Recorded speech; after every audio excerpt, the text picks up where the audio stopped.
The Earth's surface is divided into a sort of mosaic of plates. Here they are. And these plates move around. And the point about this mosaic of plates, as we're looking at it here, is you can't really recognize where the continents are from the shapes of these plates. The continents are really just passengers. If I take this one off, for example, there's Africa hiding underneath it. Right? But the borders of the African plate are not the edges of the African continent. As I say, we were just regarding these things as passengers sitting on the plates. As we'll see in this lecture, they're actually more interesting than that. And let me remind you of how these plates actually move around. This is a map of the Pacific seafloor with the water taken away, to remind you that the plates are created at mid-ocean ridges. Here's the ridge in the southeast Pacific here, where seafloor and the plate is created by seafloor spreading, and it moves away from the ridge and is eventually destroyed in the deep trenches around the edge of the Pacific, like around here near Japan in the northwest. And the plates move from the ridges to the trenches. And all you need to know about plate tectonics, the beauty, the simplicity of the whole thing, is that to find the borders of the plates, the edges of the plates, you just need to know where the earthquakes are. You just join the dots on a map of earthquakes, that's your plate. To find out how fast they're moving, all you need to know is how fast the ridges are spreading, and we know how to do that too. Now you can see the problem in Asia. If we come back to Asia and look at a map of the earthquakes in Asia, here are the earthquakes. Tibet is this big, high, white region in the middle. You can see there's no problem joining the dots in the oceans. Here's a mid-ocean ridge in the Indian Ocean. Here are trenches in Indonesia and in Japan up here. No problem at all, nice narrow bands of earthquakes. But what do we do in Central Asia, in Tibet, and this area here? How can you possibly join the dots? They're spread out all over the place, these earthquakes. And remember, the earthquakes happen when rocks break or slide about. So the earthquakes are telling us that things are going on. You can't possibly join the dots here. It's a crazy thing to think of doing, except that it's so easy to do in the oceans.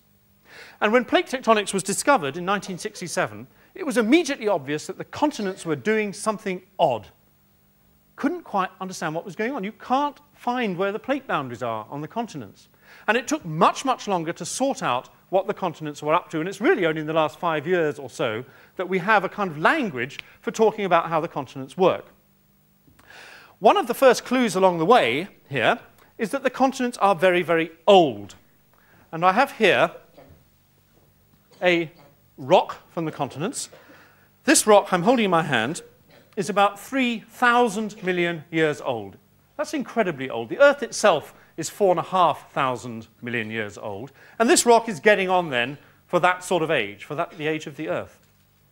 And then when I tell you that the oldest rocks in the ocean, the oldest rocks you see on the seafloor, are only 200 million or even less, we can see there's a huge difference. The difference between 3,000 million years old for the continents and 200 or less for the oceans is huge. The oceans are really young and the continents are incredibly old. And that's an important clue to what's going on, which we have to deal with. Now, let's return to our problem in Asia. One of the things we learnt how to do in an earlier lecture was how to rewind the continents, to take them backwards to where they were in the past. And that's an obvious place to start, and we'll do that now.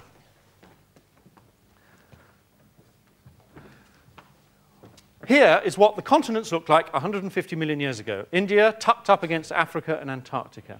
This started to break up. India breaks away from Gondwana land, that supercontinent, about 100 million years ago, and moves north towards Asia. And as it gets closer to Asia, it's slowing down a little now, and here it is in its present position. Now, as India was an island in the Indian Ocean here, the whole of that ocean between India and Asia was vanishing underneath Asia. And we need to remind ourselves of what actually happens.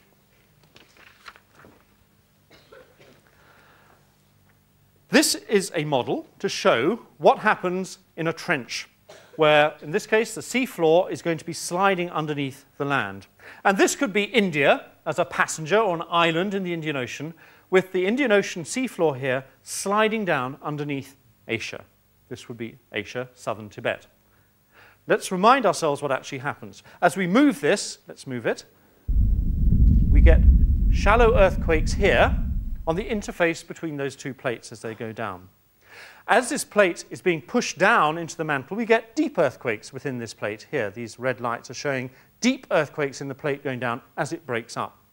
Now remember that these rocks which are entering the trench on the seafloor are wet rocks. They have water in them, and that water is what triggers melting down here. So somewhere down here we have melting, and that magma rises to the surface.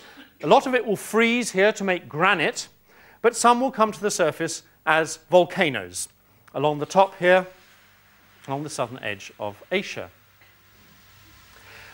And all this is fine. We actually do see in southern Tibet big areas of granite that would have been formed as the Indian Ocean was sliding underneath Asia. All that is fine. We see that, and on top of that granite will have been volcanoes of this sort. Okay. But now let's see what happens when India actually gets closer to the trench. So let's just move India right up into the trench then, Bipin, please. Right there. And now what's going to happen now? What we see today is no volcanoes at all in southern Tibet. There are no active volcanoes, nor are there any deep earthquakes anymore. They've all switched off. India is not going down the hatch. It's not being pushed back into the earth anymore. Something else is happening instead. One thing we know is going on is that India is still moving. This is not like a car crash where everything just stops. We know from the spreading in the Indian Ocean ridge that India is still moving north towards Asia at about 50 millimeters per year.